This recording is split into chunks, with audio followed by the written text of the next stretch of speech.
Miguel de Cervantes, la literatura hecha vida.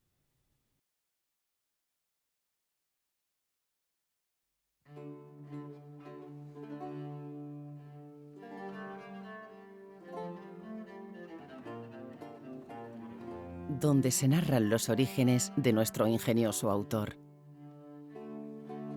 En 1547 nace en Alcalá de Henares Miguel de Cervantes Saavedra, hijo de Leonor de Cortinas y de Rodrigo de Cervantes.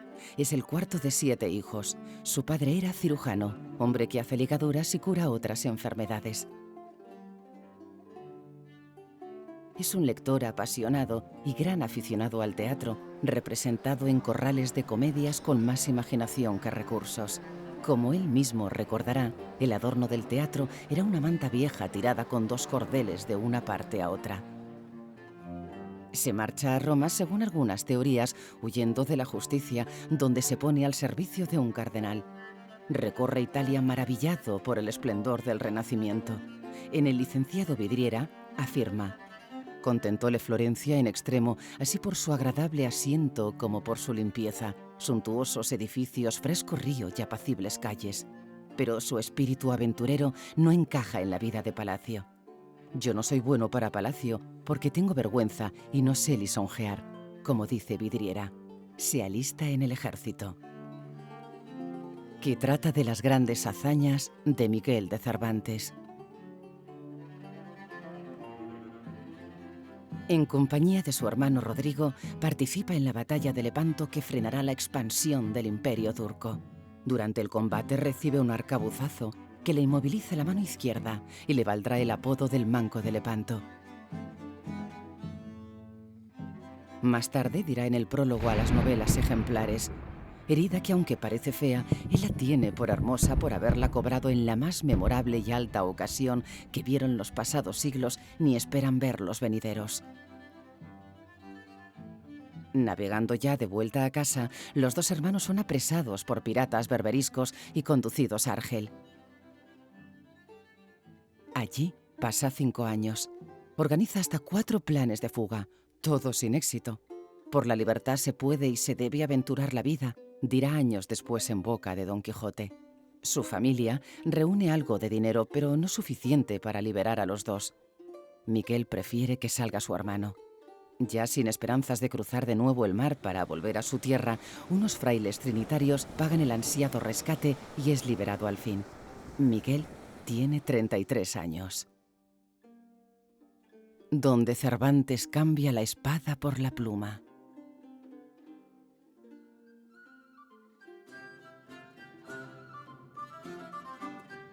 Vuelve a España lleno de sueños, pero la paz le exige tantas batallas como la guerra.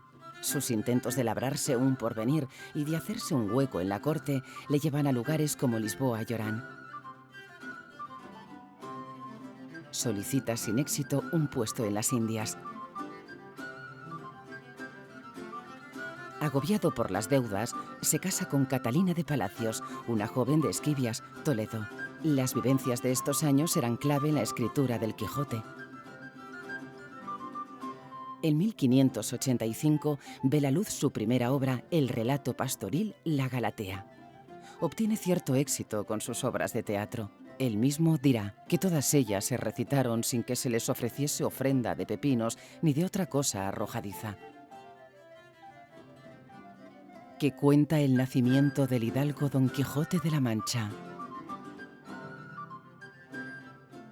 Cervantes, ahora recaudador de impuestos en Andalucía, es acusado de apropiación indebida y pasa 3 meses en la cárcel de Sevilla. Hay motivos para creer que allí empezó a pensar en el Quijote, como lo indica en su prólogo, bien como quien se engendró en una cárcel.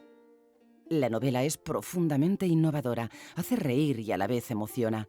Siempre ha conseguido, con razón, entusiasmar a todos. Es la historia de una amistad entre un hidalgo, apasionado lector, y un labrador analfabeto. Nunca el diálogo entre 2 personajes de ficción dijo tanto. Es remedio para horas bajas y lugar de reflexión para la vida cotidiana. Don Quijote, un caballero que se enfrenta a gigantes que resultan ser molinos, y su escudero Sancho Panza, que ansía gobernar una ínsula, vivirán aventuras fantásticas en un mundo real. Y todo gracias a la lectura. El mismo año de su publicación, 1605, cientos de ejemplares de la obra logran el sueño de su autor, viajar a las Indias.